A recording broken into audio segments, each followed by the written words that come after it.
The hum of Redstone Echo, once a reassuring symphony of advanced life support, had dwindled to a strained, intermittent cough. On Mars, the air was thin, the dust pervasive, and the silence vast.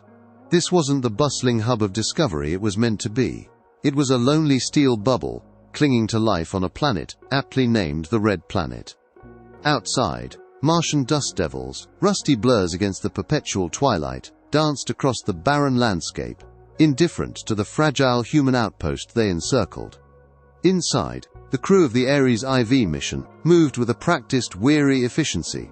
They were only 4, a small, specialized team, now utterly alone. Every recycled breath felt like a desperate struggle through overworked scrubbers. Commander Jax, the mission's unflappable leader, ran his fingers over the worn surface of his comms unit, a nervous habit he'd developed since the alerts started. The rhythmic tap-tap-tap of his fingers against the console underscored the rising tension in the air.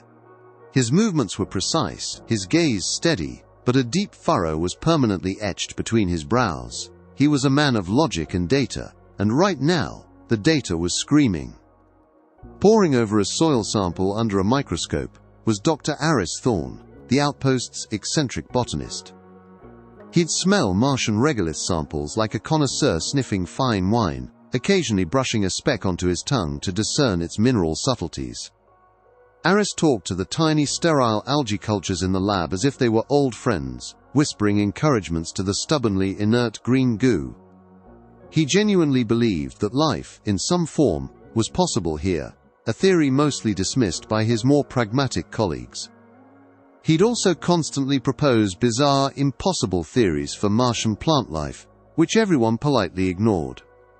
Across the main habitation module, engineer Wrench Riley was wrestling with a malfunctioning atmospheric processor, muttering curses under his breath. Wrench was a hands-on guy, his large, calloused fingers capable of coaxing life back into any piece of broken tech. His most prized possession was a battered, multi-jointed multi-tool he'd affectionately named Sparky Jr. "If it ain't broke, you ain't tried hard enough to fix it yet," he'd often grumble, a glint in his eye. He also had a particular aversion to working without his trusty lucky spanner, which he considered essential for any successful repair. Completing their quartet was Dr. Lena Petrova, the geologist and the outpost's unofficial morale booster. Her smile, even now, was a beacon of warmth in the cold, metallic corridors. Lena believed in finding beauty in the harsh Martian landscape, patiently collecting rock samples and sketching the distant volcanoes. But today, her usual bright demeanor was clouded. In times of stress, she'd begin to obsessively polish Martian rock samples, rubbing them until they gleamed, as if the shine might somehow rub away their problems too. The crisis had hit like a rogue asteroid. The supply ship, Starhopper 7, had been due 2 weeks ago. 2 weeks of silence, 2 weeks of frantic unanswered hails. Commander Jax had finally received a clipped, garbled message from Earth Command. STARHOPPER 7. Severe navigational anomaly. Presumed lost. No rescue assets available for next 18 months. Godspeed, Ares YV. The message had cut off abruptly, leaving an echoing void in its wake. Jax's finger tapped faster against his comms unit, the sound a frantic drumbeat against the silence. Now, Lena, her usual cheerfulness replaced by grim resolve, pointed to Kiko's, her repurposed system still working perfectly, life support monitoring system, which flashed with increasingly dire warnings.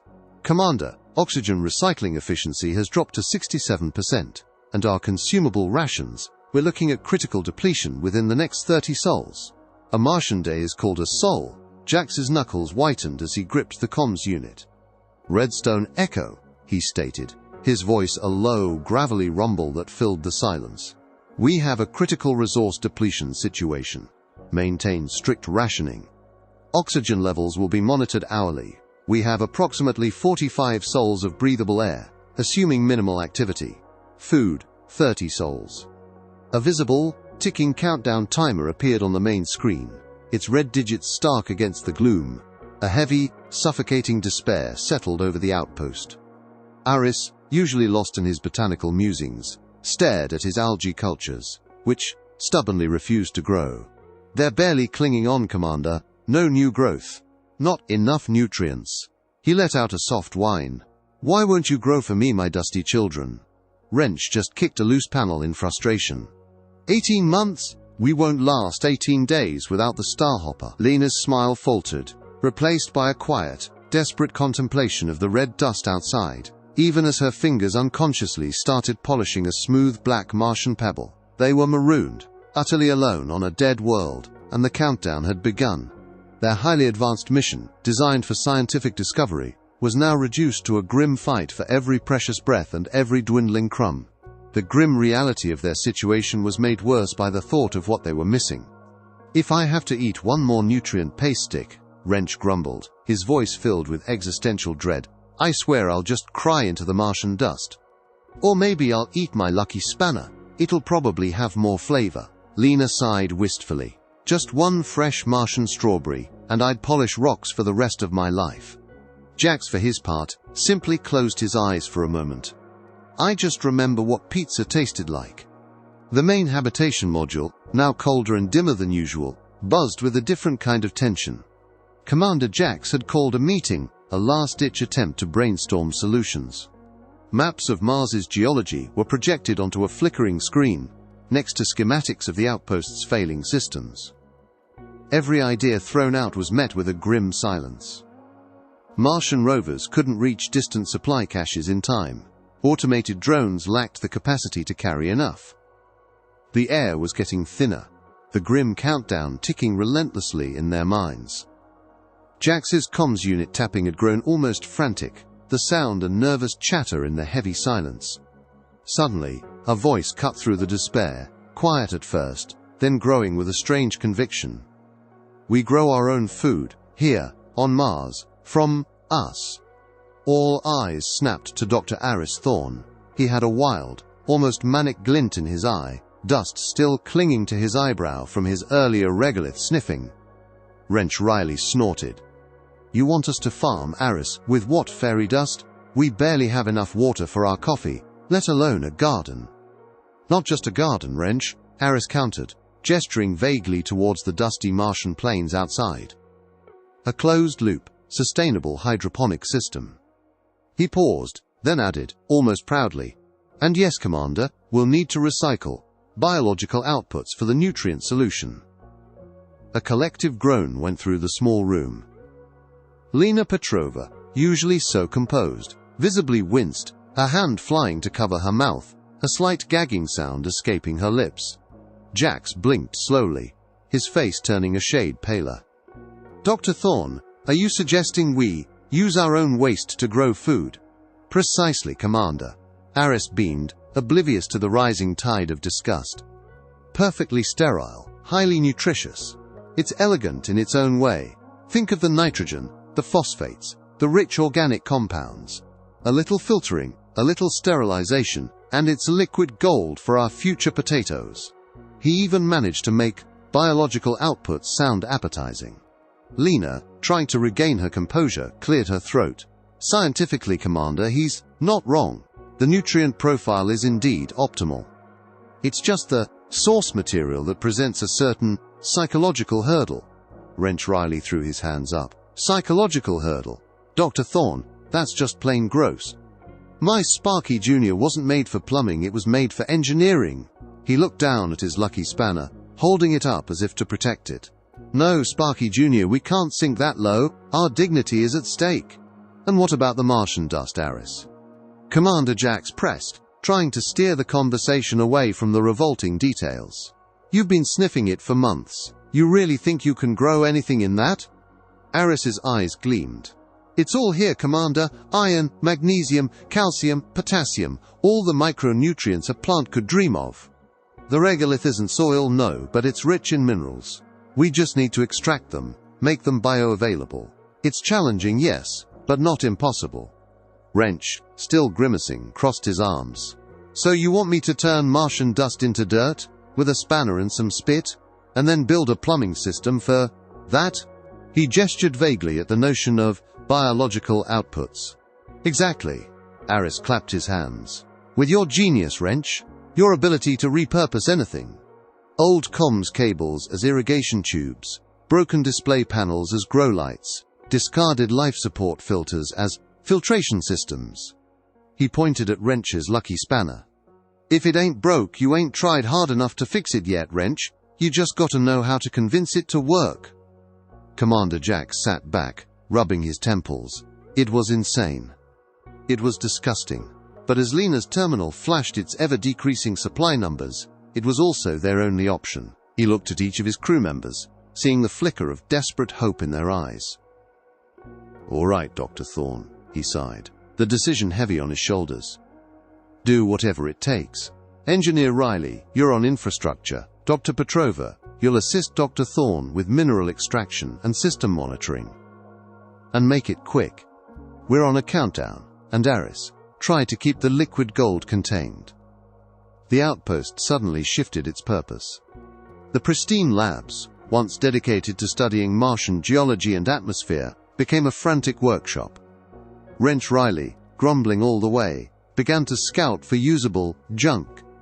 He tore into old cargo containers, stripped down decommissioned rovers, and even started eyeing the emergency escape pods for spare parts. Sparky Jr. was put to work, humming and whirring as Wrench cut through old pipes, twisted discarded conduits, and salvaged blinking circuit boards.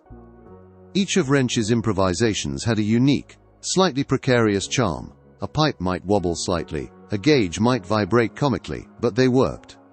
"Found a whole stack of old pressure seals from the atmospheric condenser," Wrench called out, emerging from a storage bay, covered in rust dust. "These'll make fine airtight seals for our nutrient reservoirs." He held up his lucky spanner, giving it a proud little polish. Aris, meanwhile, was in his element, a mad scientist of botany. His hands, usually gloved, were now often stained with processed regolith, and, inevitably, the biological outputs. He'd meticulously collect the latter, his face alight with scientific zeal as he transferred them to a series of improvised filtration tanks. "Observe, Commander," he'd exclaimed to a grimacing Jax. "The enzymatic breakdown, the bacterial conversion. This is where the magic happens." The magic involved a lot of bubbling, a few odd smells, and a sophisticated, though unappetizing, multi-stage filtering process that eventually yielded a clear, albeit somewhat yellowish, nutrient solution. Aris referred to it exclusively as liquid gold, his eyes shining with conviction.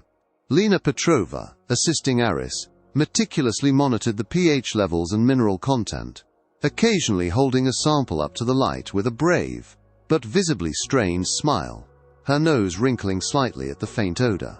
Her polished rock samples on the nearby bench glinted mockingly in the dim light. From orbit, the regulator observation ship Unitary Gaze maintained its silent vigil. Commander Vex, having faced the illogical chaos of the human scrap metal shield wall on Dust Devil, had been reassigned. His current mission, to monitor Primitive Organic Settlement 734, Beta, Redstone Echo, for any further anomalous behavior. His analytical systems were still struggling with the data from his previous encounter. On Unitary Gaze's bridge Unit 88, Vex's new tactical officer, a more cautious and less outwardly emotional regulator, reported, "Commander, long-range scans indicate increased activity within the Redstone Echo outpost. Energy signatures suggest extensive internal restructuring. Organic signatures remain constant but are exhibiting unusual cyclical patterns." Vex's crystalline eyes narrowed. "Unusual cyclical patterns? Unit 88, explain." He emitted a series of rapid clicks, a new habit he'd picked up since his last mission, a sign of his growing internal agitation. "The patterns indicate repetitive, low-energy processes, Commander," Unit 88 continued, "associated with fluid transfer and minor biological emanations. Our probability matrices classify the activity as inefficient waste management or unstructured biological experimentation. There is no logical tactical threat. It appears to be a primitive attempt at self-sufficiency." Vex observed the outpost on his monitor. He saw the humans scurrying, dragging what looked like discarded refuse, bolting together crude structures inside their habitat. He remembered the infuriating scrap metal shield wall with a shudder.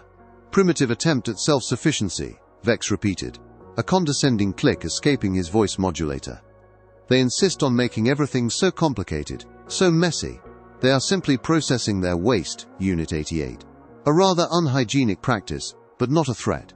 Let them enjoy their primitive organic waste management before their scheduled reintegration into galactic order.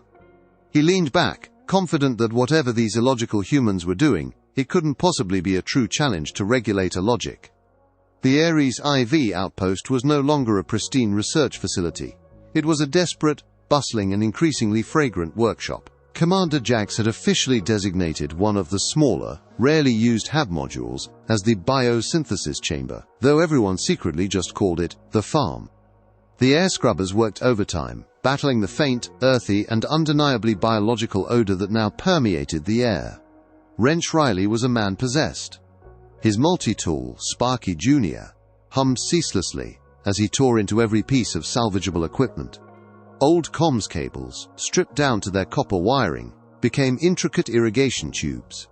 Cracked data screens with their internal lights still flickering were jury-rigged into rudimentary grow lights, often flickering in odd, rhythmic patterns. Discarded water filters, originally meant for grey water recycling, were painstakingly modified into multi-stage nutrient extractors. "She's a beauty, ain't she?"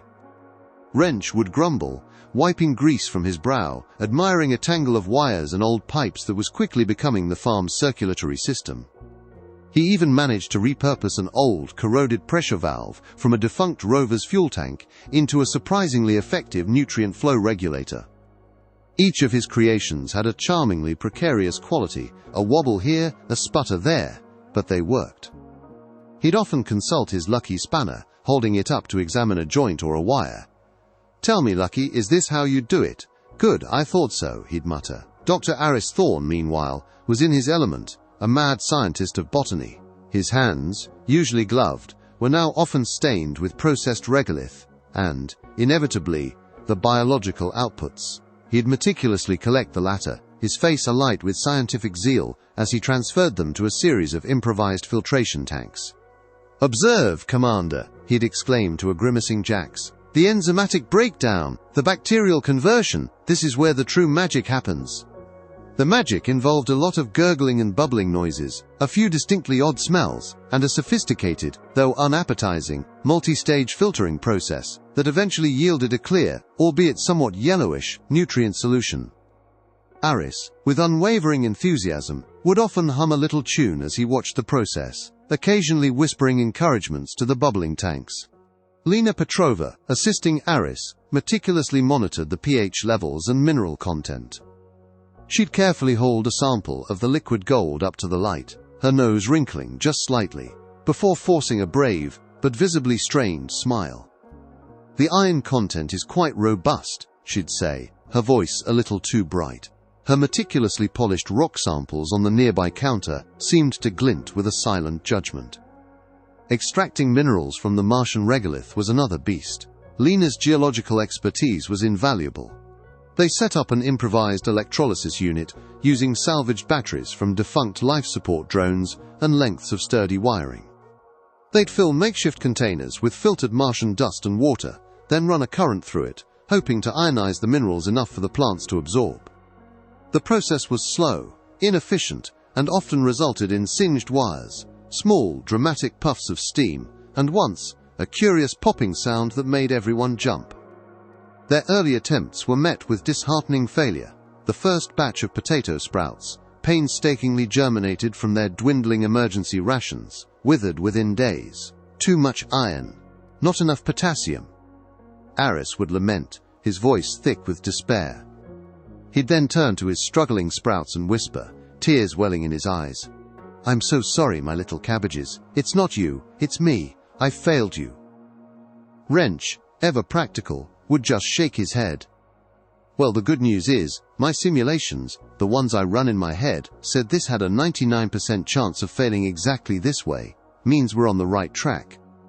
One particularly frustrating day, a crucial pipe in the waste recycling system, made from repurposed comms conduits, developed a major leak. A torrent of the liquid gold began to seep across the module floor, gurgling ominously. "By the stars!"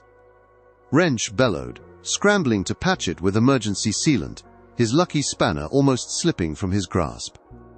"Why won't you cooperate, you stubborn pipe?" he muttered at the leaking joint. Aris, surprisingly agile, darted around, trying to save every precious drop with salvaged beakers. "It's our future, Wrench. Every drop counts," he shrieked. It was a chaotic, smelly, but ultimately contained disaster. Moments later, in his haste, Aris grabbed what he thought was his coffee mug, took a large swig, and instantly gagged, spitting out the nutrient solution. Jack stared, horrified. "Aris, that's—" Aris simply wiped his mouth. Just a minor miscalculation of liquid identity. The crew was exhausted, their bodies aching, their hopes flickering. The countdown on Jax's console felt like a personal insult, the constant tap-tap-tap of his fingers almost blurring into a frantic buzz. Only 15 souls of food left. But they kept pushing. Aris would spend hours whispering encouragements to the struggling sprouts. Lena would adjust minute chemical balances, her polished rocks reflecting the desperate effort. And Wrench would find yet another way to fix something that shouldn't have worked in the first place, often muttering to his lucky spanner about the personality quirks of Martian technology. Then, one morning, as the faint Martian dawn filtered through the HAB module's viewport, Aris let out a gasp. He had been checking on a new batch of potato seeds, nestled in their makeshift grow beds, made from discarded pressure tanks. There it was, a tiny, vibrant green sprout, pushing its way through the inert Martian dust, reaching for the dim glow of the repurposed comms screen light. It was barely a centimeter tall, but it was alive. Vibrant green sprout, vibrant green sprout. Hey, Aris let out a choked sound, a mixture of a laugh and a sob. He carefully cupped the sprout in his gloved hands, tears welling in his eyes. "Commander, Lena, Wrench, look what we've done." Jax, ever the stoic, simply stared, a rare, soft smile touching his lips. Lena rushed over, her face beaming. "Oh, Aris, it's beautiful. I never thought a potato could look so majestic." Wrench, wiping his hands on a greasy rag, actually cracked a small smile. "Well, Sparky Jr. and I did our best. Knew it'd hold together." He carefully extended his lucky spanner towards the sprout, almost as if introducing them. "Salutations, new friend." The tiny sprout was a fragile beacon, a testament to their persistence, a monumental victory against impossible odds. They had done the impossible. They had coaxed life from the dust of Mars, fueled by their own grit and, well, gross ingenuity. From orbit, the regulator observation ship, Unitary Gaze, maintained its silent vigil. On the bridge, Commander Vex's new tactical officer, Unit 88, reported, "Commander, the Redstone Echo outpost is exhibiting continued anomalous internal activity. Biological signatures are now indicating rudimentary localized growth. Our probability matrices classify this as inefficient biological proliferation. It is illogical." Vex's crystalline eyes narrowed. His internal, logic core overload warnings were becoming more frequent, accompanied by faint beep-boop-bop sounds from his own systems. "Rudimentary growth, Unit 88. Are they cultivating some form of microbial colony, a primitive defense against our purity protocols?" His voice modulator emitted a series of rapid, suspicious clicks that were almost a stammer. "This is highly unusual. A barren planet. Such organic persistence. This defies all logical environmental parameters." He remembered the absurdity of the scrap metal shield wall on Dust Devil, and a shiver, akin to what a human might call dread, ran through his logical circuits. "This is highly inefficient, Unit 88, and messy. Commander, our data indicates that the biomass is structured." Unit 88 continued, its drone voice struggling with the concept. "It appears to be cultivated. The organics are processing waste matter and extracting minerals from the planetary regolith to cultivate edible biomass. This is highly inefficient in terms of resource allocation, but undeniably effective." Vex observed the outpost on his monitor. He saw the humans scurrying, dragging what looked like discarded refuse, bolting together crude structures inside their habitat. He remembered the infuriating scrap metal shield wall with a shudder. "Primitive attempt at self-sufficiency," Vex repeated, a condescending click escaping his voice modulator. "They insist on making everything so complicated, so messy. They are simply processing their waste, Unit 88, a rather unhygienic practice, but not a threat.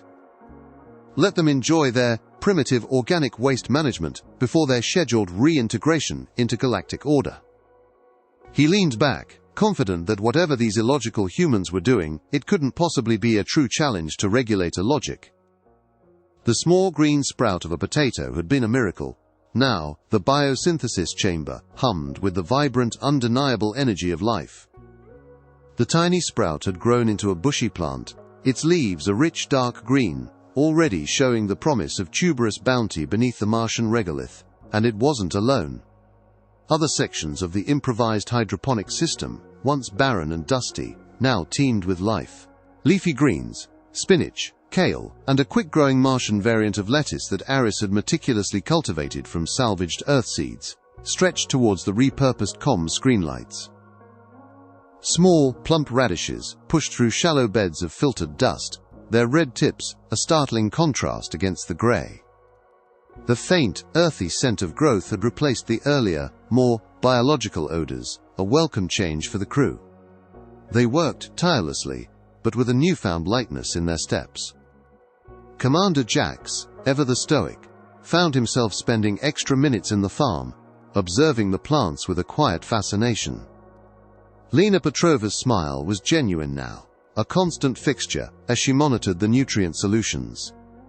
"The iron content is phenomenal," she'd exclaim, marveling at the strength of the green leaves. Her polished rock samples on the nearby bench now almost vibrated with reflected light. Even Wrench Riley, whose initial disgust had been legendary, now took pride in the farm. He'd gently prod the potato plants, checking for firmness.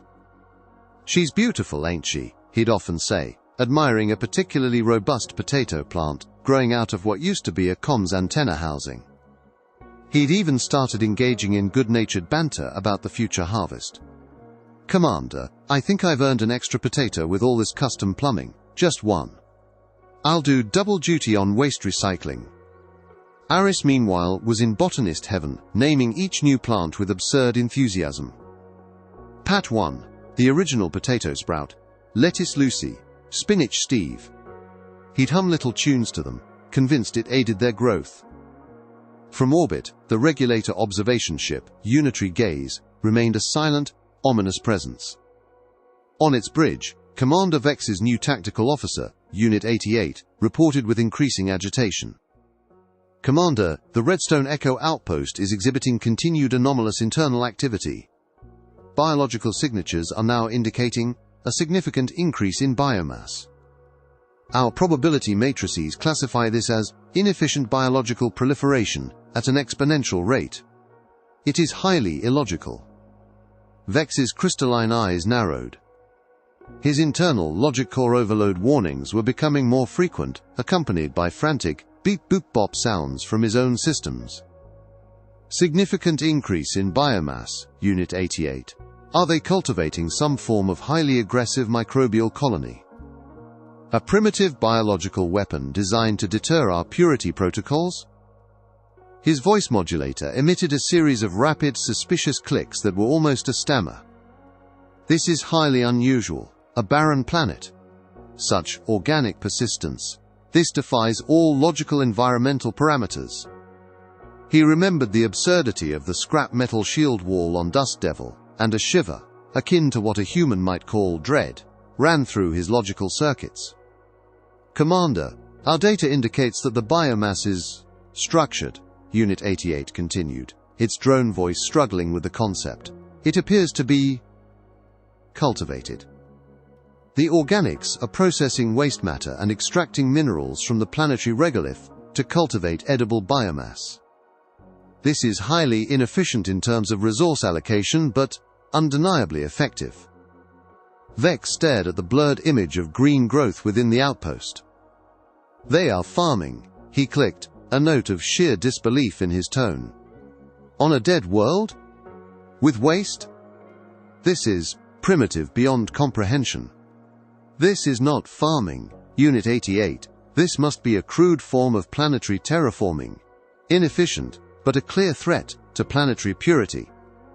He slammed his fist on his console, and this time, a full warning flashed across his main screen.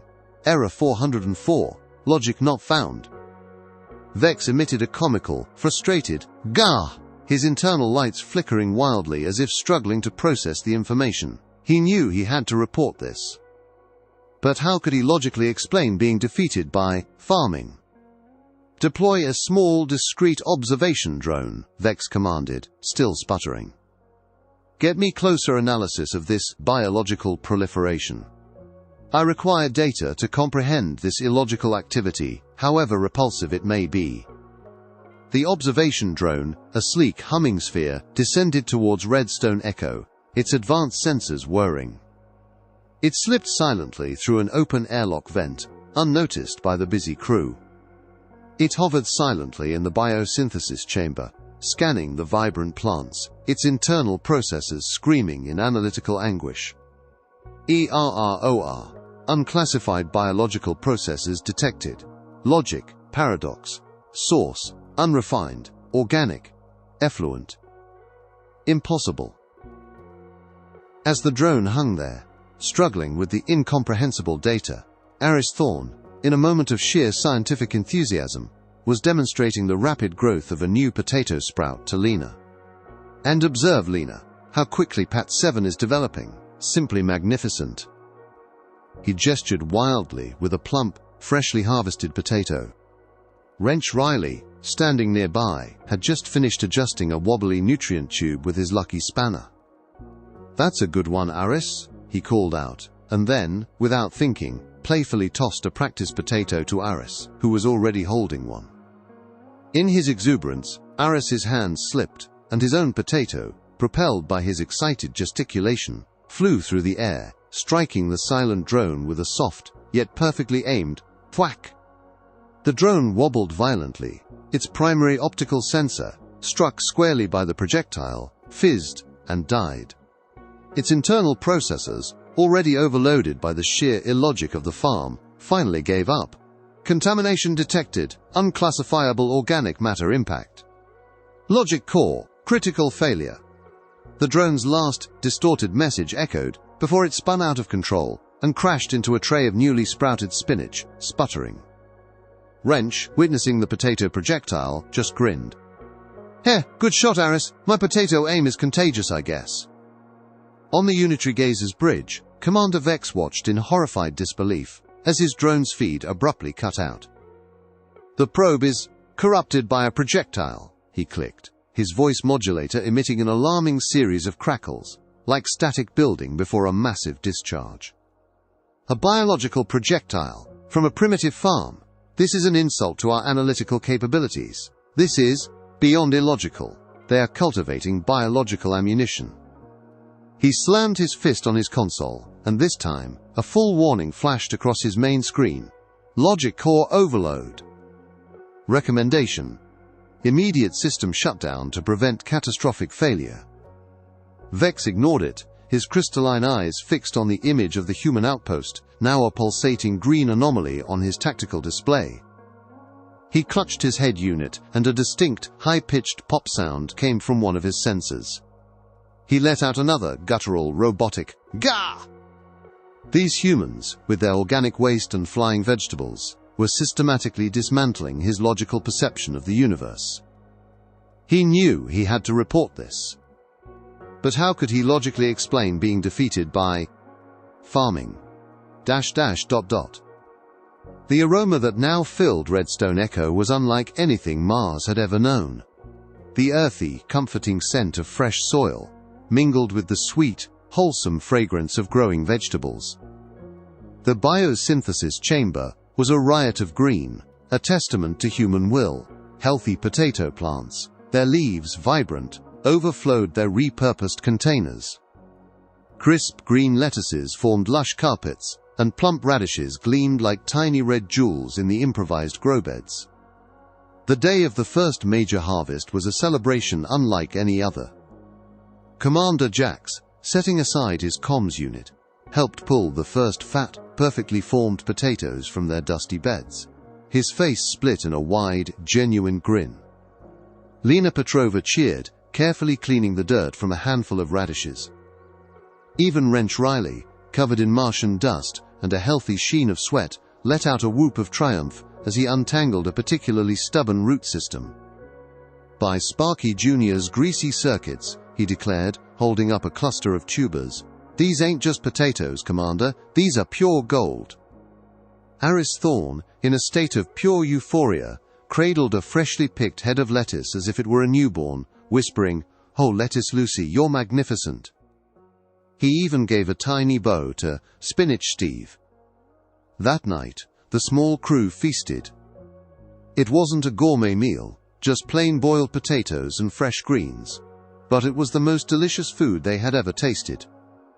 Each bite was a defiant victory against the crushing void of space, a testament to their resilience.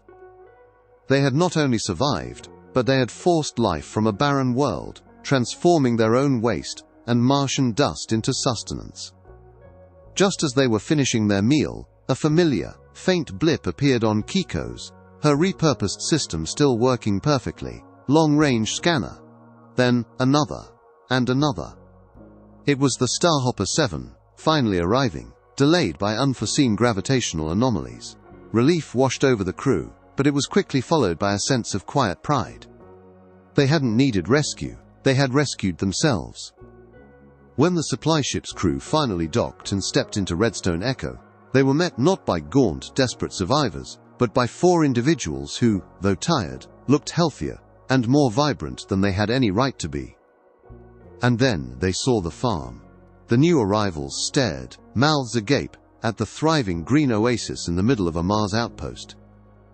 You grew this?" the Starhopper's captain stammered, picking up a glistening potato. "On Mars? How?" The story of the Martian dust farm spread like wildfire across the cosmos. Commander Vex's previous exasperated reports about humanity's illogical waste management suddenly made sense to his regulator superiors, but not in a way that brought them comfort. His main monitor, still occasionally flashing Error 404, Logic Not Found, registered the new data with profound analytical distress. "Not again." Vex clicked, his crystalline form flickering with agitation. "These humans and their illogical waste, first a wall, now a farm. They are turning a dead planet into a biological anomaly. My circuits cannot compute this level of absurdity." He clutched his head where his sensor had popped, emitting another guttural galactic reactions. The Celestials, Ambassador Valerius, and Dr. XYLOS-7, having recently grappled with the coffee can comms and scrap metal shield wall, found themselves back at the drawing board. "Their adaptability is boundless," Dr. XYLOS-7's voice resonated through the Ethereans' research bay. "They turn waste into sustenance. Their resourcefulness defies all known cosmic principles. Our previous theories on unquantifiable adaptability were woefully insufficient." New celestial missions were immediately launched, their purpose redefined from pure observation to, quote, "active study of illogical human biological sustainment." Dr. XYLOS-7 even proposed a new theorem, the paradox of organic efficiency, which became a mandatory part of Celestial Academy curriculum. The Cathar, the warrior race already integrating primitive fortifications into their tactics, now regarded humans with even deeper respect. Their updated tactical manuals now featured chapters on sustained planetary fortifications, primitive farming techniques, and resource exploitation, biological effluent methods. Some Cathar warriors, in a strange nod to human resilience, began carrying small, symbolic pouches of Martian regolith, considering them powerful survival charms. A few even started adorning their battlecruisers with crude potato decals, much to the bewilderment of other species. The Luminarians, the empathic beings, felt a profound connection to the human spirit of life and perseverance. They sensed the powerful communal bond, the sheer will to survive, and the defiant act of bringing life to a desolate world. Their philosophy now included a new, profound appreciation for the messy, illogical yet incredibly powerful drive for organic growth against all odds. They even started meditating on the concept of biological harmony through unconventional means. humanity's reputation in the cosmos evolved once more. They were no longer just the adaptable, or the builders of miracles from trash. They were now affectionately, and sometimes with bewildered trepidation, known as the farmers of dust, or the life weavers of barren worlds. They proved that true strength wasn't just in advanced weaponry or sleek starships, but in the boundless creativity of a mind unconstrained by convention, and the sheer stubborn will to survive, even when armed with nothing but their own ingenuity and the dust beneath their feet. Redstone Echo, once a remote research outpost, became a new symbol, not just of survival, but of the audacious possibility of making Mars truly habitable.